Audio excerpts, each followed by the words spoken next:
That system is our enemy. But when you're inside, you look around, what do you see? Businessmen, teachers, lawyers, carpenters, the very minds of the people we are trying to save. But until we do, these people are still a part of that system, and that makes them our enemy. You have to understand, most of these people are not ready to be unplugged. And many of them are so inert, so hopelessly dependent on the system, that they will fight to protect it. Were you listening to me, Neo? Or were you looking at the woman in the red dress? I was... Look again.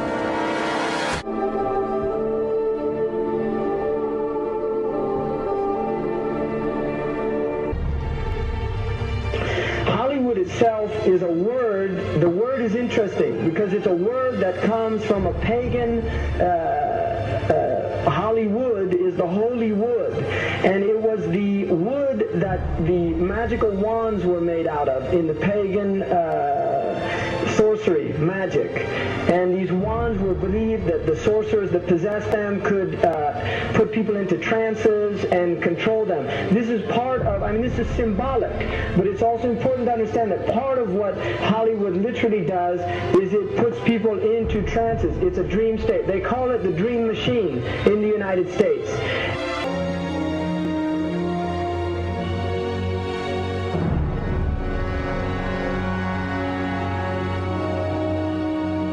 Creates fantasies for people. It puts people into these things. Now, one of the things is interesting that in the part of what's done in movie theaters, in darkened rooms where people watch television, is literally a trance state that occurs. So what's called suspended state of disbelief. You enter into a state, you suspend your disbelief and enter into a state whereby you begin to believe what you internally realize is imagination.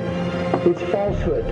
Films are magic. It's just magic. You go and you watch these things and people get caught up in them. People cry during films, all this catharsis that takes place in these things.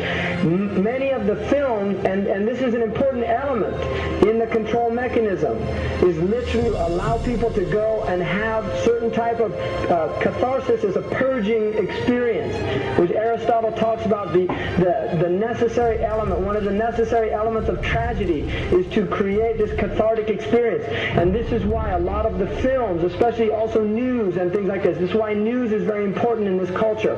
Everybody watches the news.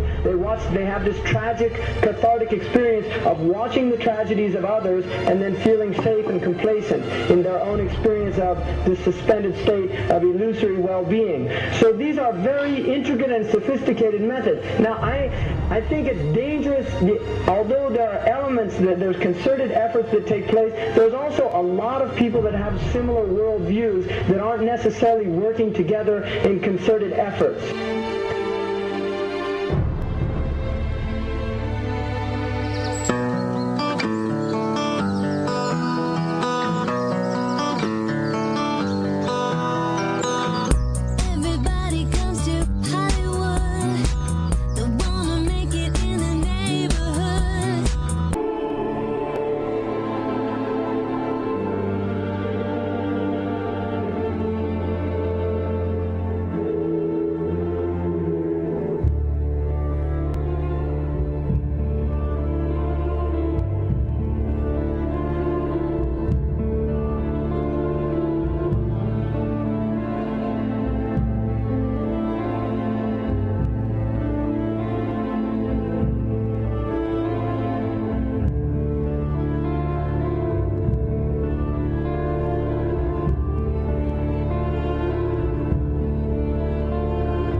supposed to be up here, looking at that. I just wanted to know. No. Well, you're old enough, I suppose. You should know the story. Okay, here we go. It was 1832, on a night much like this.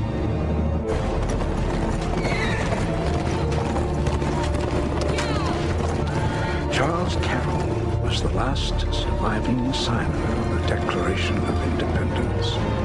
He was also a member of a secret society known as the Masons, and he knew he was dying. He woke up his stable boy in the middle of the night and ordered him to take him to the White House to see Andrew Jackson, because it was urgent that he speak to the president.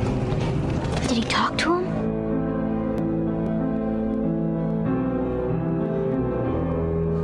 No, he never got the chance. The president wasn't there that night.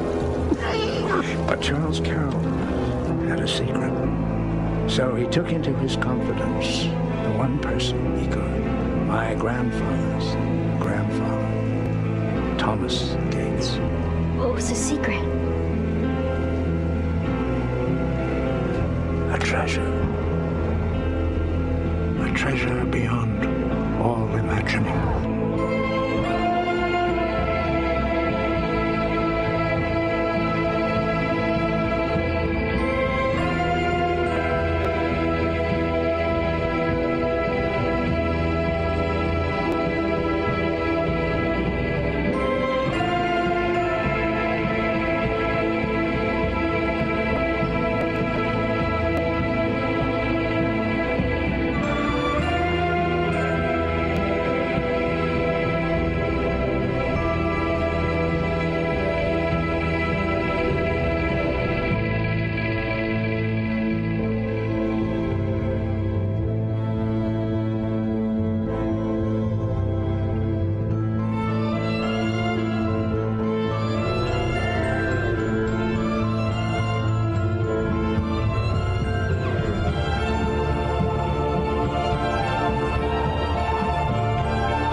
Arabs are the most maligned group in the history of Hollywood.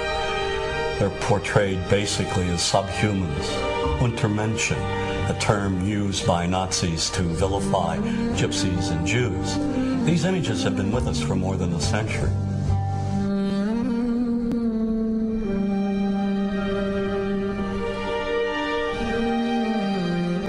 For 30 years, I've looked at how we, particularly when I say we, image makers, have projected Arabs on silver screens.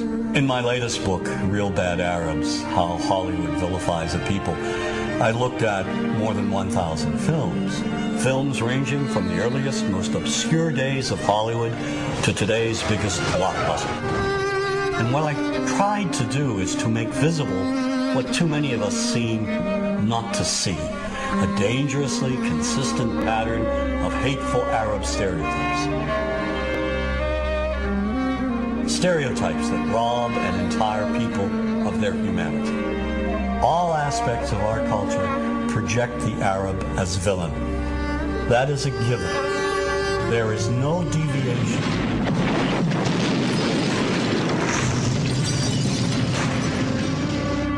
We have taken a few structured images and repeated them over and over again. You are hostages of the Holy Freedom Party. Whether one lives in Paducah, Kentucky or Wood River, Illinois, we know basically the same thing. Listen to the sound of our God. We know the mythology, namely Hollywood's images of Arabs. Yesteryear's Arab land is today's Arab land. The Arab is one-dimensional caricature, cartoon cutouts used by filmmakers as stock villains and as comic relief. And so over and over we see Arabs in movies portrayed as buffoons, their only purpose being to deliver cheap laughs. You see this in the Joey Heatherton film, The Happy Hooker Goes to Washington. Every night I was forced to perform unspeakable acts with circumcised dogs. Oh, dogs are better than sheep. They're cleaner, I know, I've tried both. The stereotype has become so widespread that it's become invisible to people. And the reason being is that we've all grown up with these images. Just look at television. We now have TV shows telling us that, in addition to the Arab terrorists over there, American Arabs over here are also terrorists. Then there's Showtime's Sleeper Cell. Here, a sinister network of Islamic groups operates on American street corners. Any homeless man could be part of this network. Even Western-looking Arabs are part of this anti-American conspiracy. We're at war with America, period. And we're going to win that war by convincing enough Americans through the spread of fear, insecurity, and terror to change their ways. And the best way to teach that lesson is by attacking them where they live, work, and play. And this paranoia runs deep.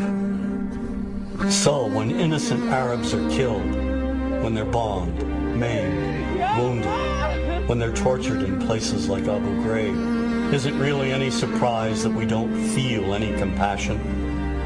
Or worse, make light of it? This is no different than what happens at the Skull and Bones initiation, and we're going to ruin people's lives over it, and we're going to hamper our military effort. You ever heard of emotional release? You ever heard of need to blow some steam off?